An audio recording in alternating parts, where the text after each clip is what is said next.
The Dark Tower is directed by Nicola Arkel, and this film is the adaptation of several different Stephen King books that all take place in the same universe. In this movie, you follow a young boy named Jake as he, with the aid of the last remaining gunslinger, tried to defend a tower from the Man in Black as he tries to break the barrier between their world and ours. So Stephen King movies, there are the good, there are the okay, and there are the bad. And I mean the really bad. And amongst those categories, I feel like it's very evident where The Dark Tower belongs. When you take something that's written by Stephen King, one of the most creative writers in the history of literature, and you mash several different books together into one 90-minute movie, what you could end up with is something either very confusing and rushed and weird. But we can't have that, can we? So what you need to do is to make it a bit more digestible. You need to strip away probably some of the characterization, some of the little nuances that the books have,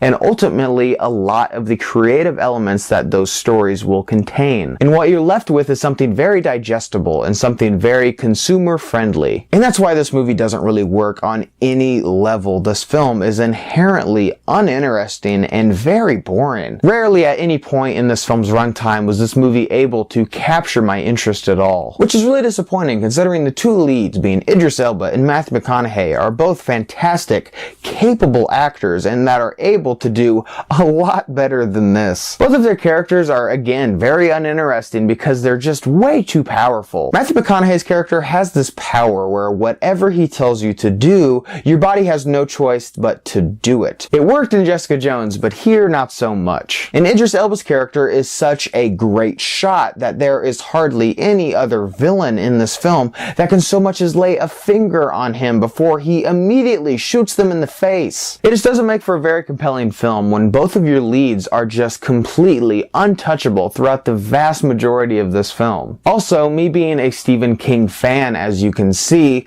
I noticed that there were an absurd amount of references to his other works in this film. So much so that I found it very distracting. Within the first 20 minutes of this movie, I think I found like 3 or 4. Some of them are more noticeable than others, but most of the time it took me completely out of the movie and I couldn't stop myself from being reminded that, hey, you're watching a movie right now. This isn't real. And all of that just contributes to the biggest problem, and that's the fact that it's getting in its own way. What's the point of adapting these books if they're just going to mash them together and strip away everything that fans love in the first place? And in doing that, what you are left with is a completely inoffensive, bland film that won't pique the interest of anyone over the age of 12 at best. So did you guys see The Dark Tower? What did you think about it? What's your favorite Stephen King movie adaptation? Leave your thoughts and opinions down below. And as always, guys, thank you so much for watching today. I hope you liked today's video. And if you did, click on the link down below and subscribe to my channel for more reviews and movie related things. Guys, thank you so much for watching and see you next time.